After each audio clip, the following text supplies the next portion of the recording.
all the unrealistic soccer game tutorial. This video is your chance to make a Roblox FIFA game and become a successful developer before you don't have time. You will make a dribbling, shooting, stealing, goal animation and goalkeeper system. First I searched up the dimension of a pitch and built it. I then added a football with particles attached to it. You can find them in the description. Add a local script in starter character scripts. Change the script's name to dribble. I will explain this script. Create a variable for the player you want to make dribble by calling the local player. Call the user input service to know what button the player presses. Add the ball in a variable.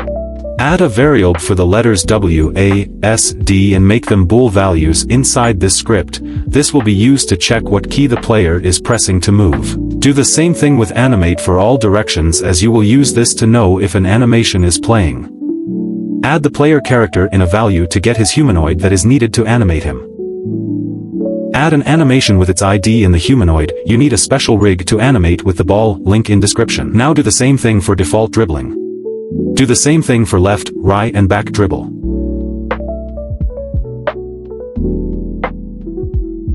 Add a function key pressed with the input, lay, arrow and key value as parameters. The key and arrow variables are used to find what direction the player is moving, and then the value of that direction is set to true if the said direction is being moved to. Do the same thing for when a key is unpressed. Do a function to stop animation and play idle when no key is pressed and play the right animation. Now you have to call the function for each key. Create a server script called dribble. Add the ball, control variable and a can't control bool value. Add the ball control variable and a can't control bool value. Detect when the ball gets touched. You can call the toucher hit and then find if it has a humanoid and that he is allowed to control. Add the player who touched the ball and his humanoid root part to attach the ball to it. Make the previous player who had the ball unable to take it back for a quick moment. Check if the ball had a motor 6D, then deploy it. Add a motor 6D for the new player to be attached to the ball. Make the control value the name of the player and make the ball mouseless. It's very important. After 1 second the previous player is allowed to control the ball, so make can't control nil in strings. Now test the game. By the way, join the group to be one of the firsts to play a new football game focused on a realistic career. I promise your voice will be heard and it will be based on skills and not pay to win. Now here is the script to tackle. Get the player, the input service to know what button he presses and his character. Add an animation and its ID. I add a bool value stating that he can slide. You can add a sound. When input began you want to check if can slide is true before checking if the letter E was pressed. Make him unable to slide so he doesn't spam, then play the animation and add a body velocity that will make the character move. Then after 1 second destroy the force and stop the animation.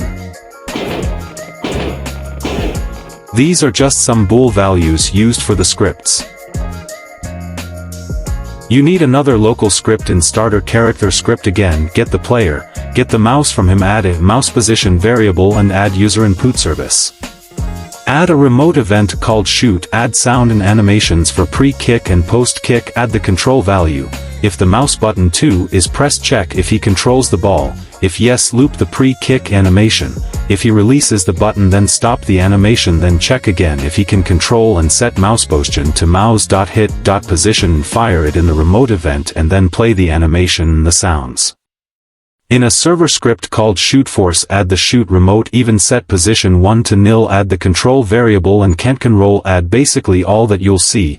When the remote event is fired, set control value to nil in quotes and can't control to the player's name. Add the ball, the player's humanoid and destroy the motor 6D linking the ball to the player. Put the ball in the workspace and can collide. Now very important, set ball's mesh part ownership to nil or it won't work. Position 1 will be where the player is, then I find the magnitude, so the distance between where the player is and where he aims to. Now I change position 2 depending on position. Trust me, if you make a loop a simple formula it won't work, so do those if statements. Add a direction, then the force with the gravity so that it doesn't fall immediately, then apply the force on the ball and set the variables to nil.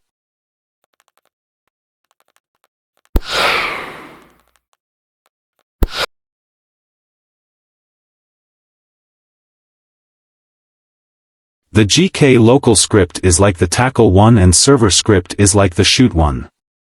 To animate the goal, I used bones in Blender and animated them in Studio, link in description. You also need this script.